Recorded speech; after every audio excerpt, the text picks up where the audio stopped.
दोनों जंगें अमेरिका हार गया। बड़ी इंपॉर्टेंट बात है।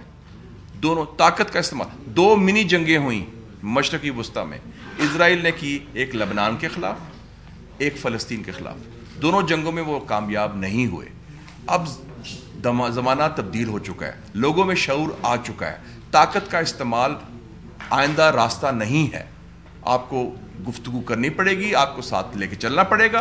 और कल मैं वेलकम करता हूँ, अच्छा विजिट हुआ है प्रेसिडेंट कारज़ाई का, एक ताउन के साथ उन्होंने कहा हम चलेंगे, अच्छी बात है। हम हमसाए हैं, हमारा ताउन इन हमसाए से होना चाहिए और एक ताउन की बुनियाद पर ही हम अपने अवाम की तकदीर तब्दील करेंगे और वो अच्छा खुशाइंद बात हो गई है। तो मैं समझता हूँ, मैं आपसे बड़े मुद्दबाना इख्तलाफ राय करता हूँ। जमहूरियत में इख्तलाफ का हक हासिल है और मैंने जैसे कहा कि सदर ओबामा को मालूम हो गया है जो 2 प्रायोरिटीज़ हैं उनकी, मईशत पर उनके इन्हिसार चीन पर है।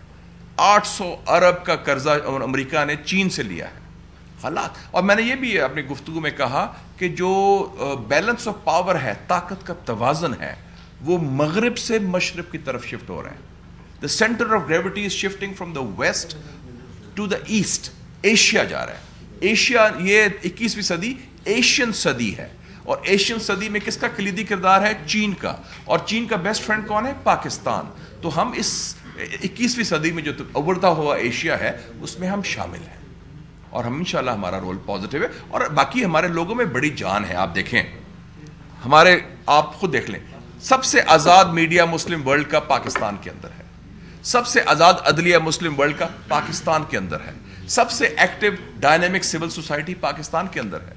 आप खुद देखें स्वात मालाकंड में क्या हुआ पिछले साल, 20-25 लाख लोग बेघर हुए और वो यूएन रेफ्यूजी कैंप। गवर्नमेंट ने, वफाकी गवर्नमेंट ने या ज़रदारी साहब ने वो ताल्लुक बनाए हैं चाइना के साथ जो माजी में हमारे ताल्लुक चाइना से रहे हैं, तो अभी कोई कंट्रोवर्सी नज़र नहीं आ रही उसमें या मायूसी नज़र नहीं आ रही ज़रदारी साहब को जो ताल्लुक है चाइना के साथ? लेकिन चाइना के साथ ताल्लुक हमारा स्ट्रेटेजिक ताल्लुक पिछले 63 से 62 से कोई 48 साल हो गए, 47 साल हो गए और ये इतना पुख्ता एक ताउन है और ताल्लुक है और एक कुर्बत है जिसका किसी एक शख्स, किसी एक हुकूमत से ताल्लुक नहीं।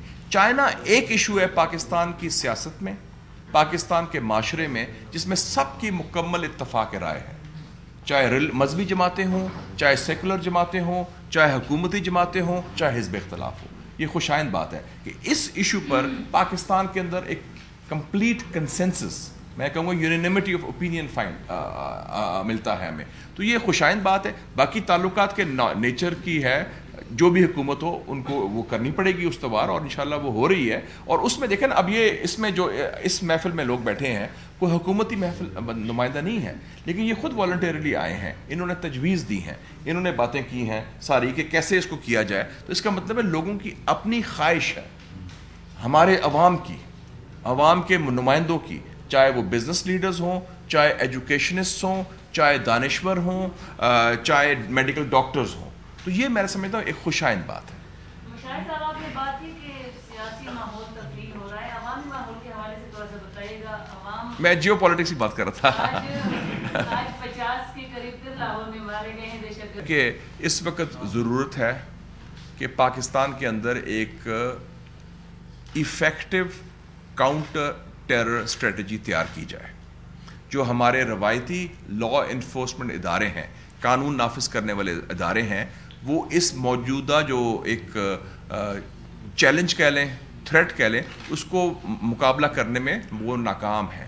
उसमें इंटेलिजेंस की कोऑर्डिनेशन की ज़रूरत है, सूबों और मरकज़ की कोऑर्डिनेशन की ज़रूरत है और मैं समझता हूँ कि ऐसे इदारे बनाने की ज़रूरत है जो सिर्फ़ और सिर्फ इसका मुकाबला कर सके और कोऑर्डिनेशन कर सके। तो वो अभी तक उसमें कासर हैं, तो इसलिए ये सारे वाक़यात हो रहे हैं। ये रॉकेट साइंस नहीं, दूसरे ममालिक ने भी दहशतगर्दी का मुकाबला किया है और कामयाबी से किया है।